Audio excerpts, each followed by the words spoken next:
कुछ ऐसी वासनाएं होती हैं कई जन्मों की, इतनी दृढ़ होती हैं कि बहुत समय तक भजन करने पर भी, ये जब तक भगवत साक्षात्कार नहीं होता तब तक ये बनी ही रहती है सूक्ष्म रूप से। अगर इनको अवसर मिल जाए तो ये पूरा वृक्ष रूप हो जाएगी। अंकुरण वृक्ष रूप बनना देर नहीं लगता इसमें। बहुत बार प्रयास करने पर वो वासना अपने द्वारा नष्ट नहीं की जा सकती, ये देखा है। उसके लिए गुरुदेव के चरणों में, आराध्य देव के चरणों में मन से बार बार त्राहिमाम बोलकर रोना पड़ता है। ये अंदर की बात करें, आगे चल के देख लेना। आर्त भाव से रोना पड़ता है, प्रभु हार गया, क्या करूं, कैसे करूं। चाह नहीं है पर वासना है। ये एक अजीब स्थिति साधन काल में देखी गई। मन से पूछ रहे हैं तुम्हें चाह है नहीं, पर अंदर वासना है। बड़ी अशांति का अनुभव होता, कैसे दूर होगी, क्या किया जाए। जो करना चाहिए वो तो करके हार गया, फिर भी वो जब हार गया तब पूरी दृष्टि प्रभु के चरणारविंद की तरफ गई। धैर्यपूर्वक ये अनुभव की बात कहते हैं। बहुत काल तक तुम्हारा विश्वास, तुम्हारी श्रद्धा, तुम्हारा धैर्य टूटना नहीं चाहिए। ये हमने सैकड़ों बार प्रार्थना की। इतने वर्ष से मैं जल रहा हूं लेकिन मुझे शांति नहीं हुई, मेरा विकार नष्ट नहीं हुआ। धैर्य, ये शब्द याद कर लो।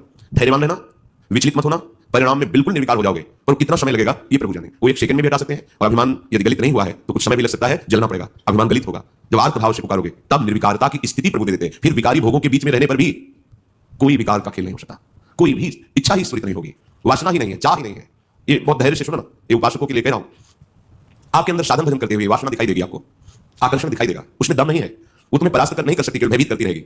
वो भी हमारी शरणागति में बड़ी सहायक होती है, क्योंकि शब्द साधन करने पर अहम पुष्ट नहीं होने देती। क्या अभी देखो ये है ना, क्या अंदर से प्रश्न, क्या मलिन वृत्ति है ना, तो किस बात की साधना, क्या साधक हो। तो हे नाथ, अब मार्ग दूसरा नहीं, सहयोग किसी से नहीं, अपनी बात किसी से नहीं कहना। प्रार्थना है, समझ लीजिए, आंतरिक बात कह रहा हूं। अपनी स्थिति की बात किसी से नहीं कहना कि आपके हृदय में कौन सी वासना कितना स्फुरित हो रही, किसी से भी नहीं, किसी से भी नहीं। और धैर्यवान रहना, विचलित मत हो जाना। उस वासना को बढ़ावा देने वाली कोई भी दृष्टि, वार्ता, चेष्टा मत करना। और कितना भी समय लग जाए अपनी आस्तिकता नहीं हटनी चाहिए, विश्वास नहीं हटना चाहिए, बिल्कुल निर्विकार हो जाओगे। बिल्कुल यह गुण साधनते नहीं हुई, तुम्हारी कृपा पाओ कोई कोई। वो कृपा उसी को मिलती है जो आर्त भाव से बलहीन होकर प्रभु को पुकारता है, नाथ मेरे बस की बात नहीं रह गई, हर उपाय करके देख लिया। सच्ची बात है, बहुत ही विचित्र सूक्ष्म बात है। अगर समझ जाओगे तो विचलित कभी नहीं होगे। नई अवस्था साधन मार्ग में बड़ी तीव्रता।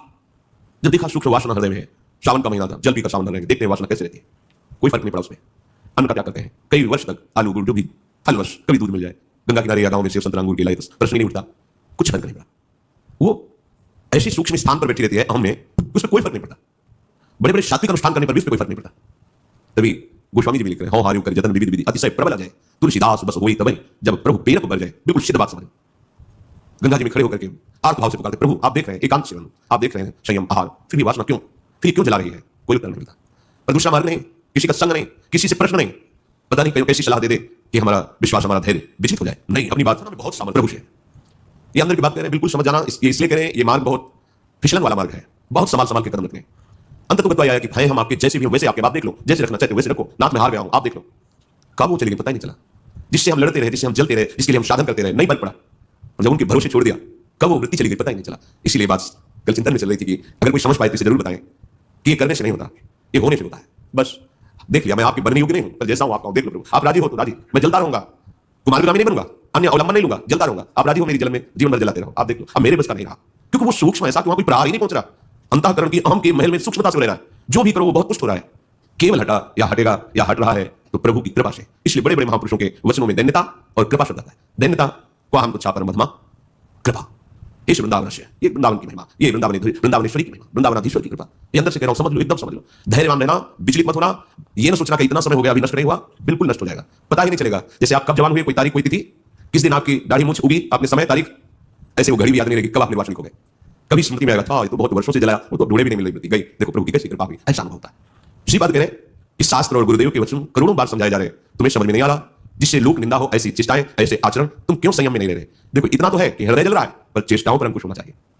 हृदय में चाहत जला रही है संसार के भोगों की, पर हम बाहर से सहयोग नहीं होने देंगे, तो उससे क्या होगा, वो क्रमशः हर बार कम होती चली जाएगी, शांत होती चली जाएगी, पर पूर्णतया निर्विकार स्थिति ये भगवत कृपा से होती है। मनागपि चनोत्सहे हतमनो युवत्याहृतम निरोद्धमत ईदृशम किमविताश वृंदाटवी। ए भाई, अपने भाग्य को नीचा मत गिराओ, माया के द्वारा अपरहित मन से अधर्माचरण मत करो, बहुत पछताना होता है। प्रमाद स्थिति में समझ में नहीं आता, गलती हो जाती है। जब गलती हो जाती है तो उत्साह नष्ट हो जाता है, तो लगता है अब क्या, फिर वो गलती पे गलती करता हुआ, फिर उसको लगता है इसके बिना तो मैं जी ही नहीं सकता, गया हतभाग्य, नीचे गिर गया, भाग्य नष्ट हो गया उसका। जहां हमें ये बनना चाहिए था वहां हम वासना के अधीन हो गए। श्रीपाद कह रहे हैं, अगर कोई रोक सकता है मुझ पतित को निरुद्धमत ईदृशम किमविताश वृंदाटवी, तो मुझे वृंदावन रोक सकता है। श्रीपाद की निष्ठा धाम की अद्भुत है, ये धाम मुझे निर्विकार कर देगा। यहाँ फिर स्वार्थ आपने भजन गए फिर मां सिद्धुदास। वृंदावन का जिसको अनुभव हुआ तो देखा है कि वृंदावन का आश्रय ले ले तो धीरे धीरे हृदय को निर्विकार कर देता है, प्रिया प्रीतम में कर देता है। यहाँ से बाहर जो आते जाते जन अनुभव करें, यहाँ एक आते ही दिव्यता है, एक अलौकिक निर्विकार की स्थिति अपने आप यहाँ है। बाहर निकलते हैं वो भजन, वो आनंद, वो चिंतन अपने आप हट जाता है, क्योंकि त्रिगुणात्मिका माया का प्रवाह है। ये धाम है जो निरंतर धाम में वास करते हैं। अगर वो सावधान होकर के रहने से रहे तो श्रीपाद कह रहे हैं कि राधा कीर्ति सुधा रसेन रसना रात्रिं दिवं पूर्यताम श्री वृंदा विपिने तदीय पदयो कैंकर्य में वार्थ्याम धैर्यं स्वर्णमयी श्रीकुर्नवयो रूप श्रियाहार्यताम प्रेमा श्रुत पुलकादि भाव विभव व्यक्त्या जगतार्यताम। यदि आप रहने से रह गए वृंदावन में तो आपके हृदय का परिवर्तन होना प्रारंभ हो गया। आपको श्री जी की चर्चा, प्रभु की चर्चा ये अमृत जैसी लगने लगेगी।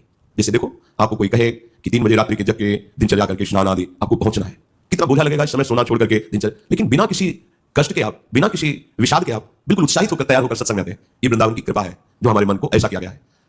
नहीं तो शरीर सुख में ही हम संतोष किए हुए बैठे हैं, परमार्थ की, अध्यात्म की वृत्ति की तरफ नहीं। वर्तमान के भोगों में मगन हुआ प्राणी वो भविष्य को नहीं देख पा रहा है कि मेरी अमूल्य श्वासें, मेरा अमूल्य समय व्यर्थ में नष्ट हो रहा है। शरीर छूटने के बाद फिर पछताना ही पछताना है। कोई वस्तु, व्यक्ति, स्थान, पद हमारे साथ नहीं है। केवल प्रभु का नाम, प्रभु का चिंतन, प्रभु की सेवा, सत्संग, यही सत्य सच्चिदानंद है। यही तुम्हें शरीर छूटने के बाद परम सुख देगा। देखो, लौकिक सुखों के भोगों में लोग प्राण त्याग रहे हैं। तुम्हें जरा सा विवेक केवल धारण करने की जरूरत है। तुम्हें खुद दिखाई देगा कि सब धोखे में जीवन नष्ट हो रहा है। अज्ञान है इसलिए नहीं समझा। थोड़ा सा विवेक, थोड़ा सा ज्ञान जागृत हो तो आप वैराग्यवान बन जाएंगे अंदर से। यदि आपको प्रभु की कथा वार्ता अच्छी लगने लगी है, बड़ी कृपा हो गई है, रोग का प्रभाव कम होने लगा है। नहीं, यह हरिचरित्र सुहाता नहीं है। जब हृदय मलिन होता है तो भगवत चर्चा नहीं सुहाती। राधा कीर्ति सुधा रसेन रसना, ऐसा आपका जीव का स्वभाव बन जाए। चतुराशी जी, आपका जीवन बन जाए, गुनगुना रहे पद या किसी भी ध्वनि में राधा नाम गुनगुना, आपकी रचना पवित्र हो रही है, आपकी वाक इंद्री पवित्र हो रही है। जब राधा राधा बोलते हैं तो ये जो रस निकलता है मुख में, ये बहुत बड़ा चरणामृत है। जैसे हम नाम का स्नान कराते हैं तो चरणामृत होता है, राधा राधा राधा। तो जो अंदर ये जब हृदय में पहुंचता है तो पापों का नाश करता है। राधा राधा राधा राधा राधा, ये तो जो निकला ये महान चरणामृत हृदय में जाकर पापों का नाश करता है। यह अकाल मृत्यु का नाश कर देता है। राधा नाम जब अपने अकाल मृत्यु नहीं होगी, ये चरणामृत जा रहा है। राधा नाम अभी प्राण छूट जाए, श्री जी को प्राप्त होगी, जिसका नाम वहीं धाम में पहुंच जाओगे।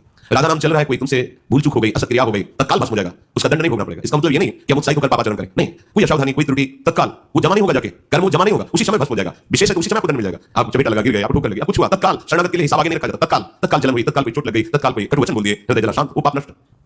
रात्रि दिवम पूर्यताम, पूरा समय जो जागृत है प्रभु की महिमा में लीलाओं को गुनगुनाते हुए, श्रवण करते हुए, तो कितना बढ़िया कलयुग की कृपा है। आप अपने घर में सत्संग चला कर पूरे कार्य करें, वो वातावरण भागवतिक और शब्द सत्संग के पढ़ रहे हैं। जैसे एकाग्रता पूर्वक सुने तो और अच्छा है, पर भजन करने में मन भागता है।